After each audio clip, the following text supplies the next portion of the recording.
هندۍ مجله وایي چې داعش په روژه کې د افغانستان او هندوستان دننه د لویو بریدونو پلان لري. سلامونه ستړي مشئ، وخت مو په خیر. پام وکړئ د ایران ټي وي یوټیوب چینل څخه د نن ورځې تازه او مهم خبر ته.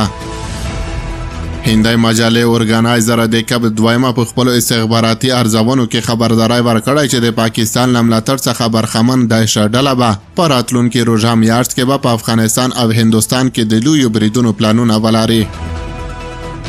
دغه مجلې لیکلي چې د روژې میاشتې په رانږدې کېدو استخباراتي ادارو خبرداری ورکړی چې داعش خراسان یا IS کې به په افغانستان او هندوستان کې پراخ بریدونه ترسره کړي. دغه ترهګر ډلې په وروستیو میاشتو کې خپل فعالیتونه ډېر کړي چې د افغانستان اسلامي امارت او پاکستان ترمنځ له شته اختلافاتو ګټه اخلي. دغه هندۍ مجلې ویلي دي چې د پاکستان سرګره اداره ISI له داعش ملاتړ کوي څو د افغانستان اسلامي امارت پر ضد یې وکاروي. یادې مجلې د خپلو شنونکو په باور لیکلي چې دغه بریدونه د پاکستان د هڅو یوه برخه ده څو د افغانستان اسلامي امارت حکومت کمزوری ثابت کړي. دغه هندۍ مجله وړاندې لیکي استخباراتي ادارې خبرداری ورکوي چې داعش به د روژې میاشتې تر مخه پراخ بریدونه ترسره کړي. په دغه راپور کې راغلی دی چې د هند حکومت له اسلامي امارت سره مذاکرات پیل کړي چې پاکستان او داعش خراسان پر مخالفت څرګند کړی دی.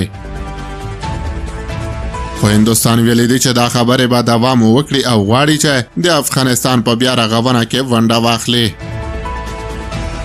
اورګنایزر هندۍ مجله باور لري چې که داعش په افغانستان کې خپل فعالیتونه زیات کړي دا به د هندوستان په ګډون د سیمې امنیت اغیزمن کړي.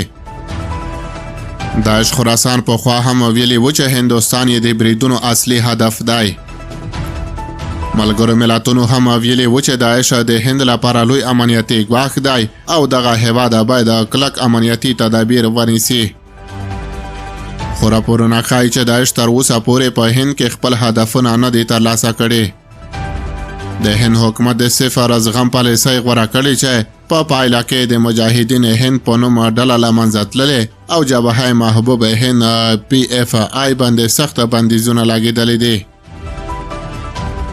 د دغه هندۍ مجلې په راپور کې ټینګار شوی چې د داعش احتمالي بریدونه د هندوستان او افغانستان امنیت له جدي ستونزو سره مخ کولی شي.